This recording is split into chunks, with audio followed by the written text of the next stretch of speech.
Hiya Dan, great to meet you up at the range yesterday and do some work on your game. Made some good progress during the session. I've brought up the footage here with driver as I felt there was more relevant issues that we discussed on the day. With your iron, I think the key thing in regards to making a centred turn is to understand that you have a limited ability to turn whilst in flexion. So the three things required to make a centred turn are: the player must turn, stand up and tilt to the left. The tilting to the left down towards the ball as you approach the top of your backswing is what offsets the standing up part of the swing or part of the movement. That's something we can discuss and go through with you in subsequent sessions, and there is a blog on my YouTube channel regarding spine movement within the stack and tilt golf swing, which would be useful for you to watch in regards to both your coaching and your ability to make a centred turn.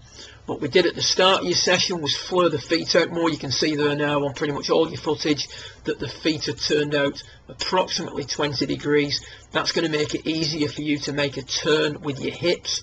Remember, you've got to turn the hips to allow the shoulders to turn. Once the hips stop turning, once the right leg stops straightening, then the body and the upper centre is going to move off the ball.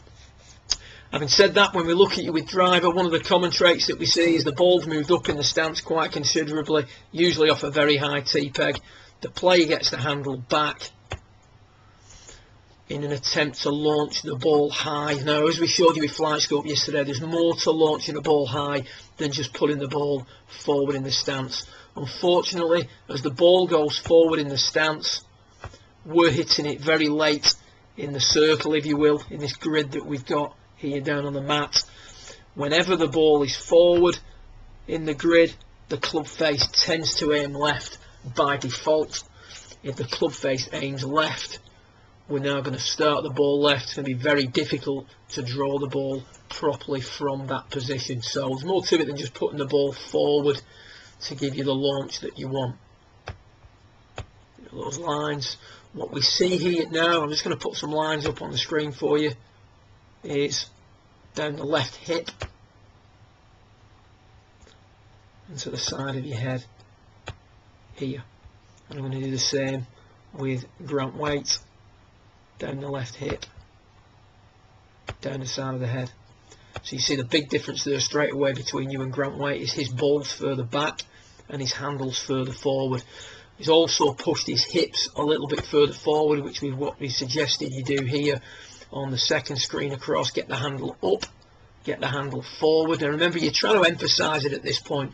I'd like to see you here, but for the purpose of the drill, I wanted you to just push the hands forward, just to enable you to see that putting the hands forward doesn't actually reduce the launch that you get on the golf ball.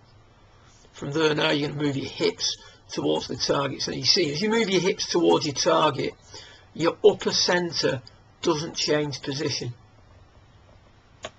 but you've now given yourself some tilt in the spine to allow you to create a decent launch on that golf ball with a driver in your hand. One of the differences between the stack and tilt swing with the driver and the iron is the positioning of the hips at setup. So whereas both centres are stacked over the ball in the irons, with the driver we want the upper centre over the middle of the stance and the lower centre forward an inch or so.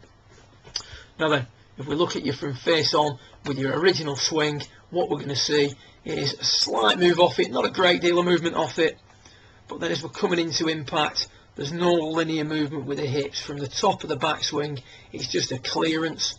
When viewed from down the line, the hips move in towards the ball, and that's you attempting to keep this club on the inside in order to hit a draw. And you can see there the amount that you back up on the way through. Quite a lot of release also hanging back with that upper axis. If we take a little look at what we're seeing here with Grant Waite as he takes the club back, there's no movement off the ball. Upper axis stays stable. Lower axis now, lower, if you will, lower centre, hip belt buckle is going to drive forward. There's more linear movement in the hips. The linear movement in the hips is what keeps the arms on the inside. Once the hips stop moving forward, the arms drift out in front of you, and you're going to find it difficult to draw the ball from that position. The only way you're going to draw the ball from that position is by aiming way right and flipping at it. You can see there now as he comes into impact, lower centre move forward.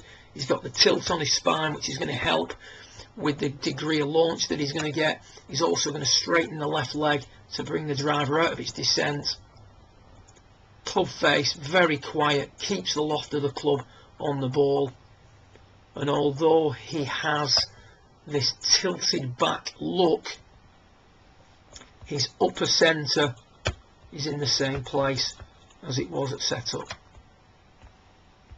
whereas yours has just moved back to try and get some loft on that golf club. So we take a little look at it now with a change setup. Ball back, hands forward, hips forward. From there now, if you allow the right leg to straighten, there's no need to move off the ball quite as much, and we don't need to drift back quite as much during the downswing. So even though we do make a movement back, that's the old habit, it's not as substantial as it was before. I'd like to see you ultimately keeping that hips, or those hips moving forward for longer, so that we arrive more in the finish that we see here with Grant Waite, where the hip centre, get rid of all the lines. This is a good little exercise for your video and your swing. If you've moved forward sufficiently with the hips and you've tucked the backside sufficiently with the hips, then the hip centre will be out in front of the left foot. So that means that you've extended properly during the golf swing. From down the line, the key thoughts we gave you during the session were to hit some shots with the right leg straight, get the arms working in, and keep the arms in during the downswing. You can see there that the arms work in nicely, some 20 to 30 degrees, but then as you start down, you're a little bit keen to clear. You can see your right leg there regaining its flex, which is fine in a normal shot, but not in this drill. As the right knee comes out, the player gets across the line a little bit, outside the line a little bit, and he's struggle now to keep the club coming from the inside. You manage to do it, most good players do, but unfortunately we're doing it with smoke and mirrors. There's a lot of manipulation. The moons have to be lined up correctly for us to play our best golf, and the whole idea of stack and tilt is to swing the club in a more consistent manner on a daily basis, so that the swing or the shot pattern is more consistent overall throughout the season. Good luck with it. If there's any questions, feel free to get in touch by phone, Facebook or email. I'm going to email you some flight score images across a little bit later, along with some stack and tilt images that I think you might find useful in regards to the changes that you need to make. Good luck, great working with you. I look forward to doing it with you again soon. Well done.